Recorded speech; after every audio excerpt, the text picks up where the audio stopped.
আজকে সবাই ধরলো চুই ঝাল দিয়ে গরু মাংস রান্না করে খাওয়াতে। তো যেই বাবা সেই কাজ, ফ্রিজে গিয়ে চুই ঝাল কিনে এনে রেখেছিলাম স্বপ্ন থেকে। তো সব কিছু রেডি করে রান্না বসিয়ে দিয়েছি। এখানে পেঁয়াজ কুচি, রসুন কুচি, আদা কুচি নিয়েছি একসাথে। সবগুলো উপাদান একসাথে ব্লেন্ড করে নিব। আর এদিকে গিয়ে চুই ঝালটাকে এখন আমি রেডি করব, যেটা আমি ফ্রিজে রেখেছিলাম।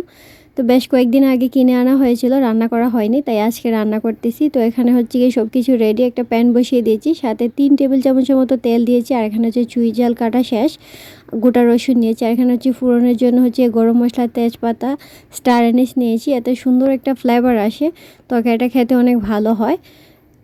তো এই যে গরু মাংসটা আমি রেডি করে নিয়েছি। এখানে মোটামুটি 1 কেজির মতো গরু মাংস আছে। তো এবার গিয়ে আমি বাটা মশলাটা দিয়েছি, পেঁয়াজ কুচি যখন ব্রাউন কালার হয়ে আসছে তখন। আর এদিকে গিয়ে সব গুঁড়া মশলা রেডি করে নিয়েছি। গুঁড়া মশলা দিয়ে ভালো করে কষিয়ে নিব। মশলাটা যত কষানো সুন্দর হবে, তরকারিটা কিন্তু ততটা খেতে ভালো হবে। তো এই জন্য একটু বেশি করে কষাতে হবে। তো ভালো করে মশলাটা কষানোর পর আমি মাংসটা দিয়ে দিচ্ছি। আর গরু মাংসটা কিন্তু মোটামুটি অনেকটা টাইম নিয়ে কষাতে হয়, তবেই কিনা খেতে ভালো হয়। মোটামুটি আমি 30 মিনিটের মতো কষিয়ে নিয়েছিলাম। আর মাংসটা আগে থেকে ম্যারিনেট করা থাকলে রান্না করতে খুব সহজ হয়, কিন্তু যেহেতু ম্যারিনেট করা নেই সেহেতু একটু রান্না করতে টাইম লাগছিল। তো আমার ইউটিউব চ্যানেলে যারা দেখছেন তারা অবশ্যই ইউটিউব চ্যানেলটিকে সাবস্ক্রাইব করবেন। আর যারা ফেসবুক পেজ থেকে দেখছেন অবশ্যই পেজটিকে ফলো দিয়ে রাখবেন।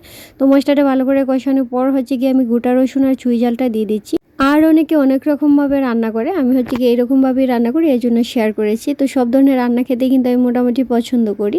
তো এবার গিয়ে ভালো করে কষিয়ে নিব। আমি খুব একটা কিন্তু আজকে তরকারিতে পানি দিইনি, যেহেতু একটা কষা কষা হবে, এই জন্য ঝোলটা দেওয়া হয়নি।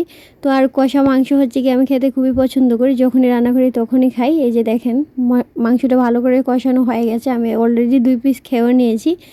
তো আরও মোটামুটি 30 মিনিটের মতো আমি সিদ্ধ দিয়ে দিয়েছি। তারপর গিয়ে তরকারি ফাইনাল লুক। কালারটা অনেক সুন্দর আসছে, দেখি কতটা লোভনীয় লাগছে। আর আমি গিয়ে এখন ভিডিওটা এডিট করছি, আর এখনই আমার আবার খেতে ইচ্ছে করছে। তো কারা কারা চুই ঝাল দিয়ে গরু মাংস খেতে পছন্দ করেন অবশ্যই কমেন্ট করে জানাবেন। ফাইনালি গিয়ে আমার রান্নাটা ডান। এই যে দেখেন একেবারে গরম গরম চুই গোস্ত রান্না করে ফেললাম। তো বাসায় সবাই খেয়ে তো খুবই প্রশংসা করলো। আপনারাও কিন্তু বলবেন কেমন রান্না হয়েছে। আর কালারটা কিন্তু অসাধারণ ছিল। তো আজকে এই পর্যন্তই, সবাই ভালো থাকবেন। আল্লাহ হাফিজ।